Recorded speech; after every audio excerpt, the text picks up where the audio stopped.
Hai kawan-kawan semua, apa khabar semua? Semoga anda semua sihat sekalian.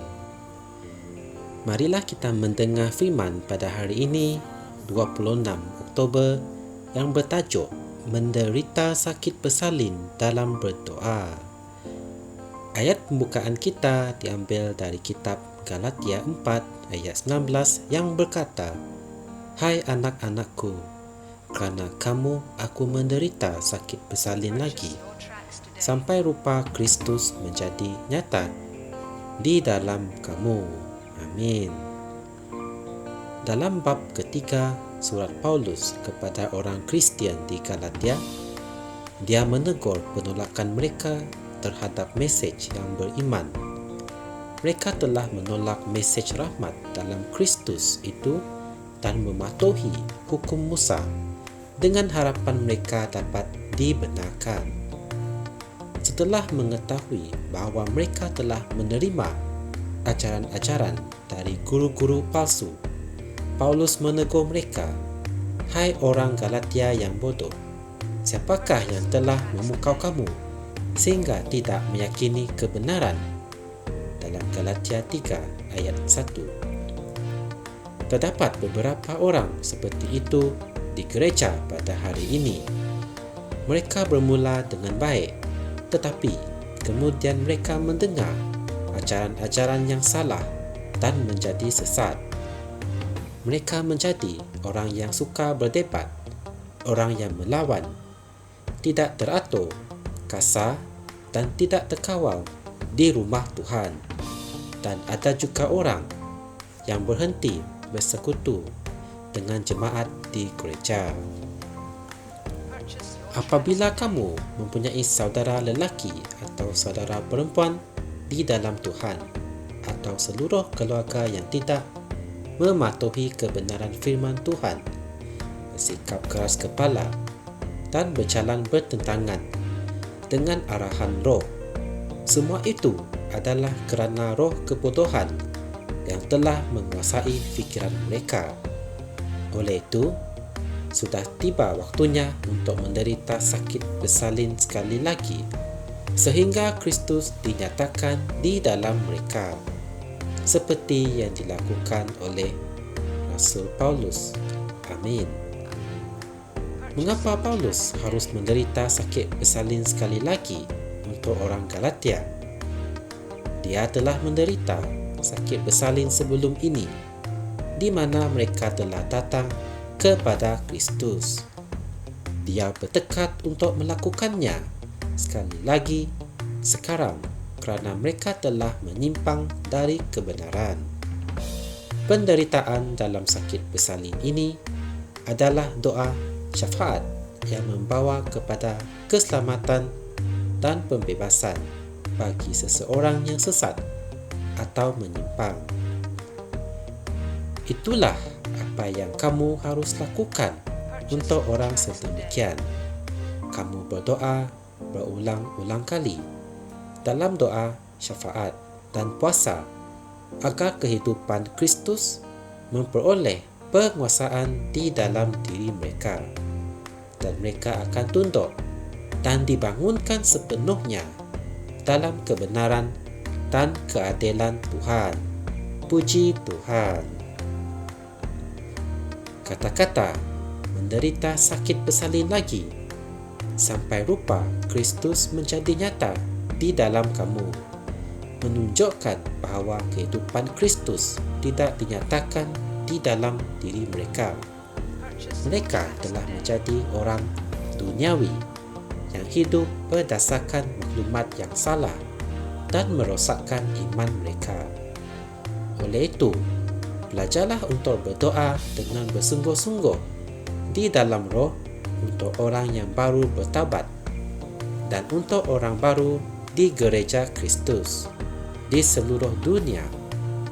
Berdoalah agar mereka bertumbuh dalam pengetahuan dan wahyu tentang Kristus dan dibangunkan dalam iman melalui pelayanan firman dan Roh Kudus, memenuhi tujuan mereka dan memimpin orang lain kepada Kristus. Haleluya. Dan juga berdoalah untuk mereka yang mungkin menghadapi masa yang sukar dan penganiayaan, atau orang yang goyah dalam iman mereka, supaya mereka diperkuatkan dengan kekuatan rohnya di dalam batin mereka, berakar dan berdasarkan dalam kasih, dan menyenangkan hatinya dalam segala sesuatu, dalam nama Yesus. Amin. Marilah membaca doa ini bersama dengan saya. Ya Bapa, aku mengucapkan terima kasih atas berkat dan hak keistimewaan untuk berdoa dan peluang untuk menderita sakit bersalin, sehingga Kristus dinyatakan di dalam hati orang yang baru bertaubat dan orang yang telah menyimpang dari iman.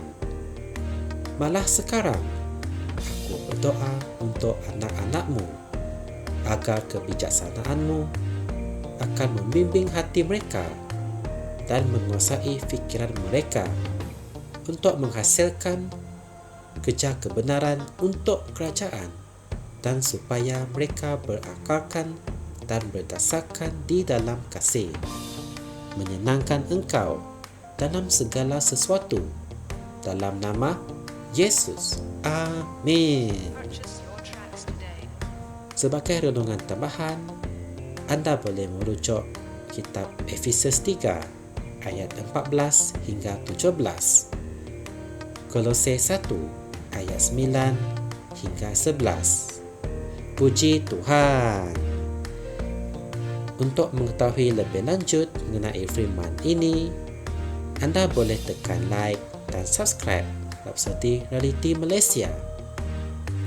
Semoga kita berjumpa lagi dalam segmen yang seterusnya, dan Tuhan memberkati anda semua.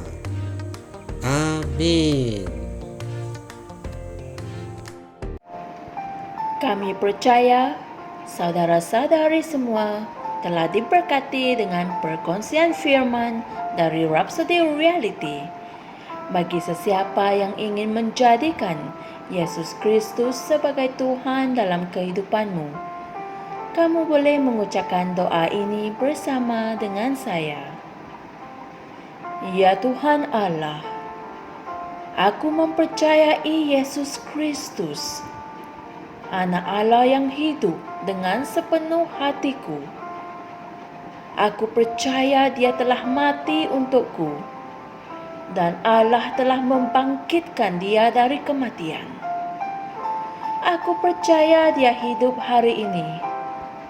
Aku mengaku dengan mulutku bahawa Yesus Kristus adalah Tuhan dalam hidupku mulai dari hari ini. Melalui Dia dan di dalam nama-Nya, aku mempunyai kehidupan yang kekal. Aku telah dilahirkan semula. Terima kasih Allah kerana menyelamatkan jiwaku. Aku sekarang adalah anak Allah. Haleluya. Tahniah. Sekarang kamu telah menjadi anak Allah.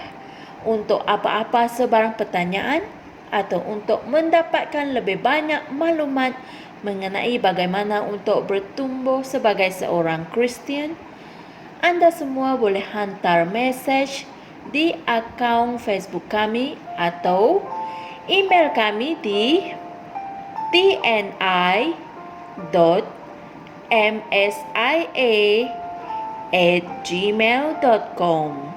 Sekali lagi, tni.msia@gmail.com.